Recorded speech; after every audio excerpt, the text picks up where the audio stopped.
What is up, family? It's your boy D coming right back at you with another one.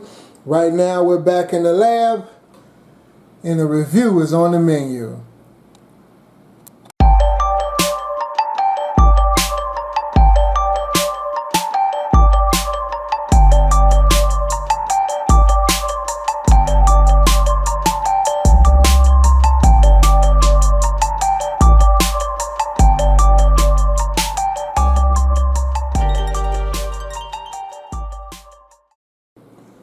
Alright, family, for anyone of you guys who's been watching this channel long enough, you already know what this is. I've been had this amp forever. This is my Power Acoustik Razor 1500d, and this amplifier has served me good. I must say it has served me good. A lot of people kind of like, you know, give Power Acoustik a bad name because of their inflated ratings on their packaging and things of that nature. But like any experienced person would tell you in car audio, please do your math.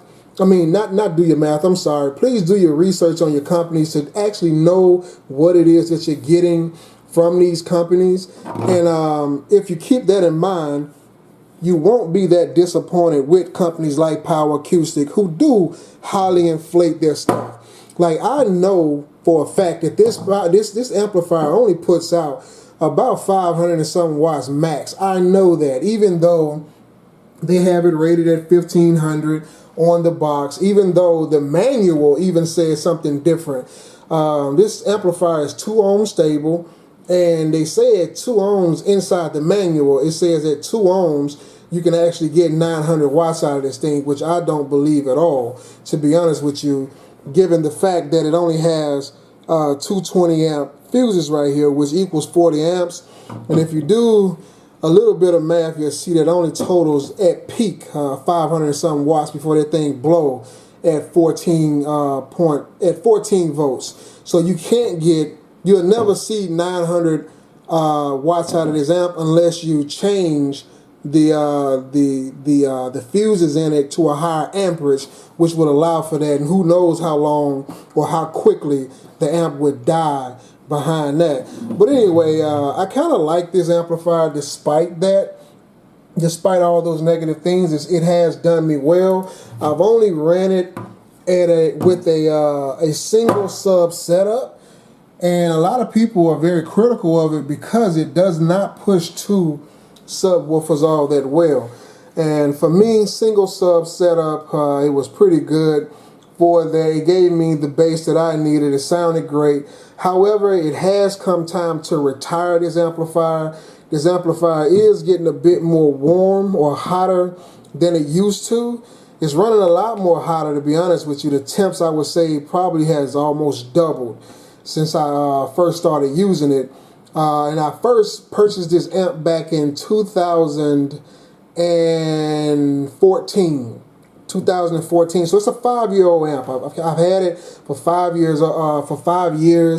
And like I said, it never blown a fuse. It never used to run hot on me. It never gave me any issues other than that one issue that you guys just helped me out with.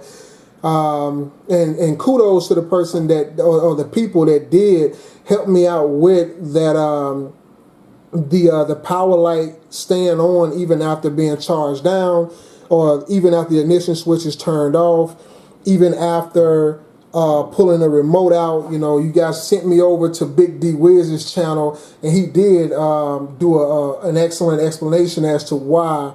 No, it wasn't Big D Wiz. It was the Budget Gem or Budget Bus channel, whichever that guy's his name.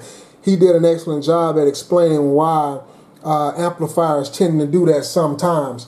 But anyway, this is actually come time for retire. Now, I'm not going to be getting rid of the amplifier. I'm not going to throw it away. I'm not going to trash it or anything like that. It's just going to be retired, maybe for a future project or something like that. But before I do this, I actually wanted to open up open up the bottom of it and see what do the internals look like on a little amplifier like this. This little thing is kind of heavy as well. I think I weighed it on one video. So, but enough of that.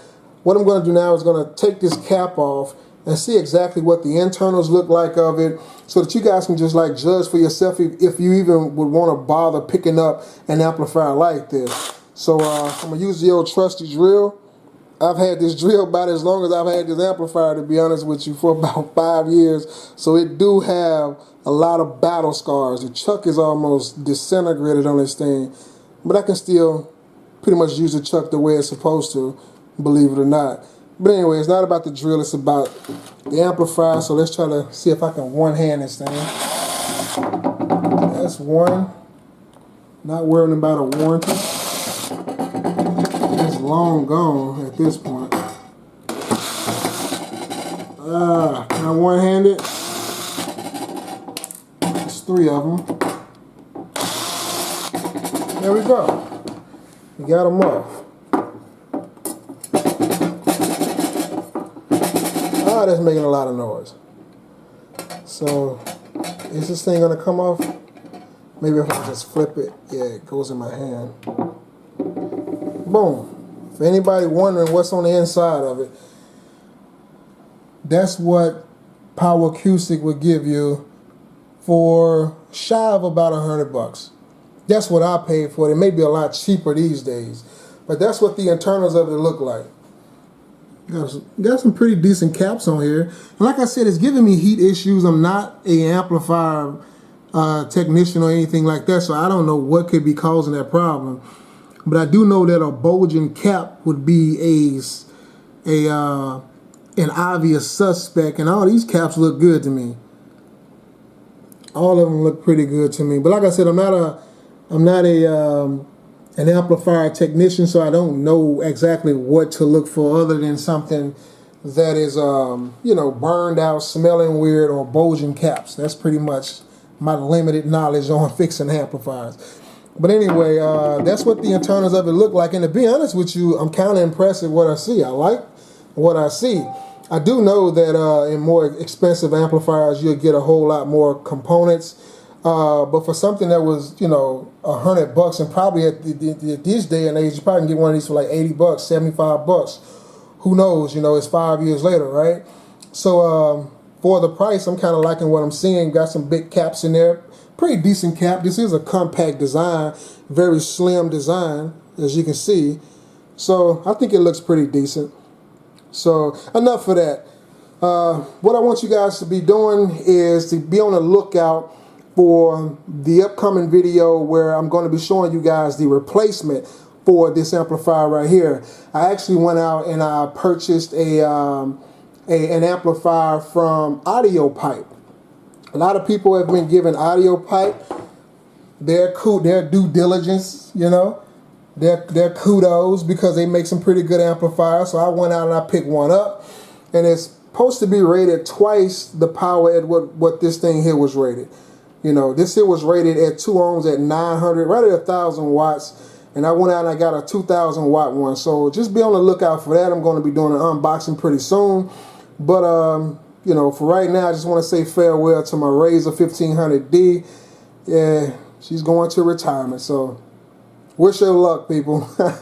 But anyway, until next time, it's your boy D. Don't forget to like, subscribe, share the video if you got something out of the video.